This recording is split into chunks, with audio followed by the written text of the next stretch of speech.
So here is the Easter special, and yes, while I may not have synced up the dates 100%, that's more because, well, Easter doesn't follow my upload schedule. So you may have noticed the new background.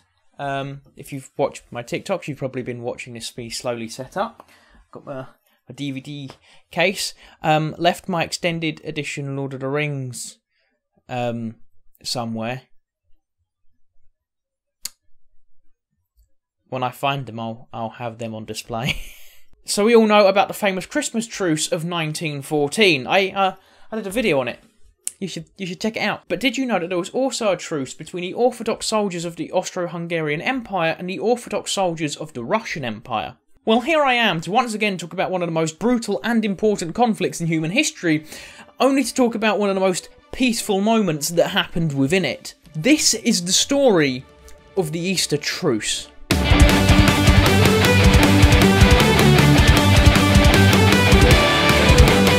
Okay, so you know the drill. I have a Patreon, sneak peeks, early access to videos. I have a book on Amazon, written script format, and there's also merch. Links to all of those in the bio. As the world turned into the 20th century, the dominant empires of the world began to realise that the balance of power was shifting. The German Empire had formed by alliance and conquest by the expansionist Prussia. Now the newly formed empire sought closer relations with its southern cousin of Austria-Hungary. In fear of this new power, France forged an alliance with a country it had historically come to blows with. Although ideologically opposed, Russia eagerly joined with France. Now, Germany, understandably, felt quite surrounded by this new alliance, so it forged tighter bonds with Austria-Hungary, forming a formal alliance of their own. Italy also kind of joined this alliance, but it was only as a defensive pact, and Britain originally admired German growth and saw them as a potentially powerful ally. However, everything changed once the Germans started pumping up their navy. Massive land army, fine, but you better keep your navy out of my fucking ocean! So, realising that they should probably pick a side, Britain chose to forge closer ties with France and Russia. However, the largest empire to ever exist didn't enter a formal alliance just yet. Now, the Balkans had just suffered from 2 wars, which had led to the expansion of Serbia. This scared the Austro-Hungarian Empire as it could potentially lead to a rise in Serbian nationalism.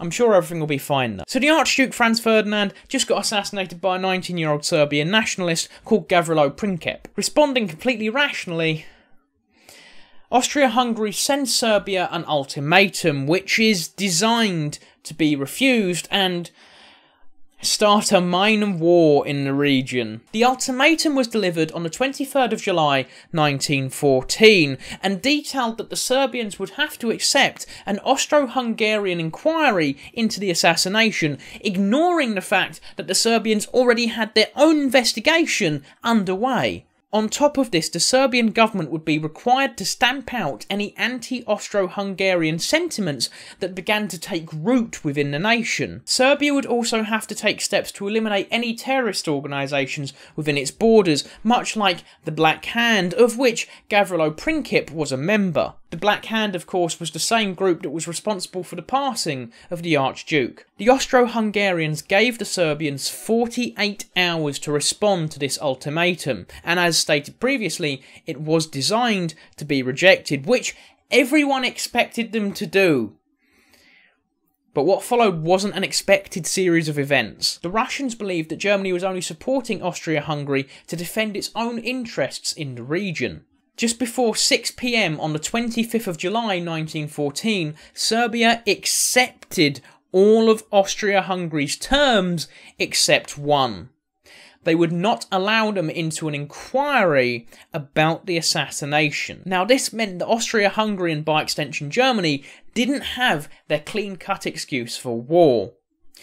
So 3 days later they did it anyways. The Austro-Hungarian Empire officially declared war on Serbia on the 28th of July 1914, beginning the First World War. Italy didn't join the war on the side of Germany and Austria-Hungary, as they were only in a defensive pact with the two powers. However, the Russian Empire would promptly declare war on the Austro-Hungarian Empire in defence of a fellow Slavic nation.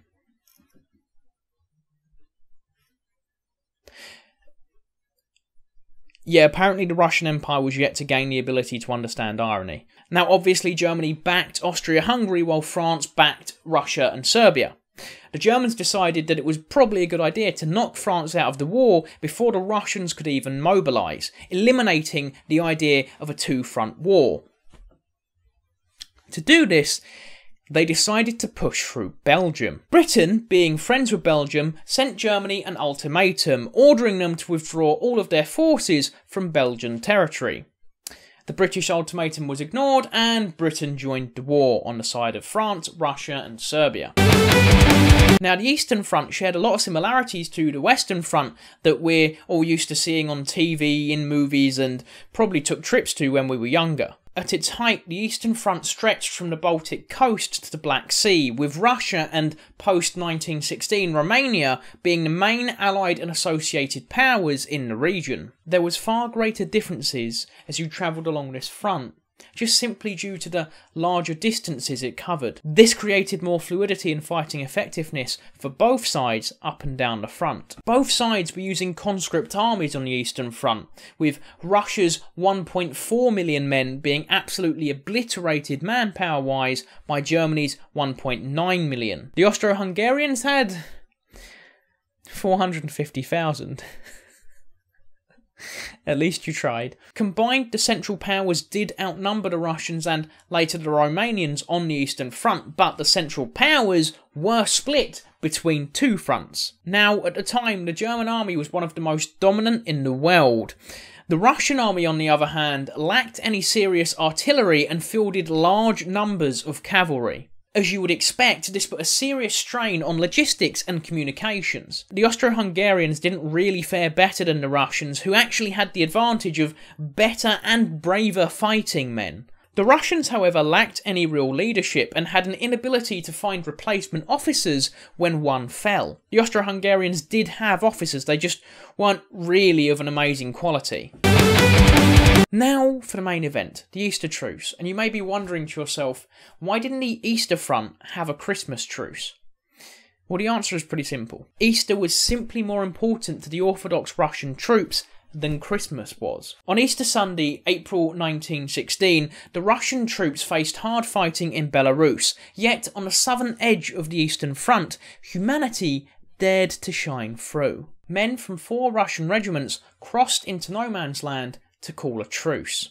Fredrick Kohn, and I apologise if I've mispronounced that name, was a medical officer serving in Galicia. He served as part of a Hungarian regiment in the Austro-Hungarian army. The following is a testimony from Fredrick Kohn to Malcolm Brown and Shirley Seaton, the creators of the book and television programme Peace in No Man's Land, 1981. Easter Sunday 1916, snow masses everywhere in great amounts. At 6 o'clock in the morning, suddenly a few Russians appeared from their trenches, waving a white flag and approaching our lines. Well, some of our people went out to meet them and they suggested that we should have a holiday, so to say, Easter Sunday, stop the war and meet between the lines and have something to eat and to drink, which both of us were able to provide. Well, the question was, the local commanding officer was not in a position to say yes or no. He inquired at the higher command and they refused to give permission at all. So he said the peoples, "We are sorry, but we cannot meet." But in spite of that, at about 12, they came, about 20-30 people, out of the Russian trenches. Re-waving again, white flags, carrying baskets with all we didn't know, and a military band appeared as well, playing, and in the end we came out too. And we met them, and we had a meal with them. I had the opportunity to talk to a colonel who was in command of the artillery section. He spoke perfect German, that he was living about a few years in Vienna. And I asked him, "Why do you always send shrapnels and grenades to my first aid post?" He said it won't happen anymore. And it didn't really, until he said, "If I should go, I will send a rocket to tell you that we are off," which he did. The men from both sides would exchange gifts, tobacco and food until forced to return to their own trenches to resume the brutal slog of war. Obviously not really in favour of going back to get shot at, Russian morale plummeted. In fact, by the end of the day, 100 Russians decided to be taken prisoner rather than return to their own side. Kohn would survive the First World War and then go on to survive being imprisoned by the Nazis before the Second World War. As I stated in my video on the Christmas Truce, as the war progressed, the fighting became more brutal and, more importantly, personal. The technology and the men themselves would become perfectly honed killing machines with a hatred for their fellow man. Inside the craters of no man's land wasn't just mud and sludge, but the bodies of young men sent to die. Yet in the Christmas Truce and the Easter Truce, even for a brief moment, we see the enduring light that is humanity shine through, whilst monsters sent young men forward to their last fearful breaths. Even with recent wars, even with modern events, even with the Soviets and the Nazis splitting Poland in World War II, effectively beginning the Second World War.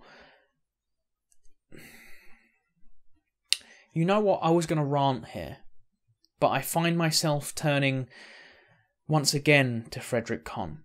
I have seen demonstrated in front of my own eyes that suddenly people that were going to kill each other, you know, and will going to kill them again, still are able to sit together and talk to each other. Well, there's not much more I can add to that.